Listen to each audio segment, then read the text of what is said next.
We're gonna make butternut squash soup. We're gonna start by prepping all the ingredients. I have half a tablespoon of olive oil, half a cup of chopped onions, and we are going to prep 1 minced clove of garlic. We're gonna trim both ends of the garlic. And then we're gonna use the side of the knife with the heel of our hand, avoiding the sharp edge of the blade. We're gonna push down. When we do that, it just makes the skin easier to take off. And then we're gonna slice our garlic, making sure that our thumb is tucked behind and our fingers in our claw. And then we're gonna slice in the opposite direction. And then we're gonna do what's called the cross chop. So we're gonna work our way back and forth on this garlic until it's the size that we desire. A mince is as small as you can get, so this is the desired size we want. And we want to remember that if you bite into a big piece of garlic, it's going to taste really strong, so try to get it as small as possible. The next thing we're going to use is the butternut squash. So there are different options. You can buy a fresh squash or you can buy frozen and measure it that way. We need 3/4 of a cup. That's not going to be this whole squash. So I'm going to cut this, peel it, and then cut it into cubes so that we can use it. The squash is hard to get through, so you have to be very careful when you're cutting it.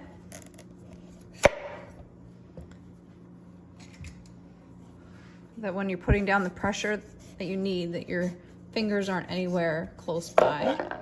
I've cut the ends, now I have this piece. I'm gonna put it on the flat side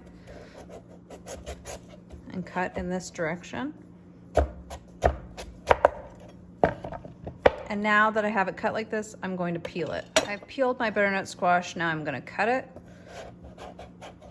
To do that, I'm gonna slice it.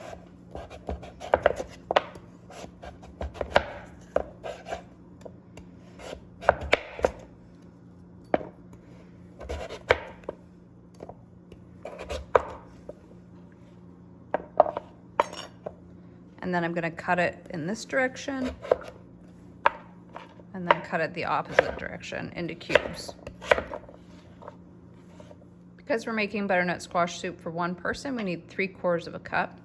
If you wanted to make this for your whole family, you could quadruple the recipe. To make 1.5 cups of chicken broth, I've measured out 1.5 cups of water and put it in the microwave for 2 minutes to get it nice and hot. And now I'm gonna add 1.5 teaspoons of the chicken broth powder. The temperature of the water is what helps the broth powder dissolve, but I'm gonna whisk it together to make sure it's all dissolved, and then it's ready for the soup. I finished measuring out our last 2 ingredients, which are 1/4 teaspoon of kosher salt and 1/4 cup whipping cream. So now we'll begin making the soup. We're gonna start by heating the 1/2 tablespoon of olive oil in our small saucepan. Once that's heated for about a minute, we're gonna add our onions and our garlic. We're gonna saute those for 6 to 7 minutes until they're soft. It's now time to add the butternut squash, the chicken broth, and the salt. I'm going to turn the heat to high and bring this to a boil. Once the soup has been brought to a boil, you can turn it down to a simmer, which is about a 2. And let it cook until the butternut squash is tender, which will take about 12 to 15 minutes. My soup has simmered long enough that the butternut squash is soft, and so now I have let it cool for a bit, and I'm gonna use an immersion blender to puree it. If you have one of these at home, you wanna make sure that you always keep this part under the surface, because if you pull it out, it'll spray hot liquid. If you don't have one of these at home, you can let your soup cool even more and put it into a blender. All right, I've pureed this soup, and this is the texture you get. I've actually taken some out because I can't have dairy, but now I'm gonna add the cream, which is the last step. Mix it together, and then when you serve it, you can season it with salt and pepper to taste. To taste means to your preference. Enjoy.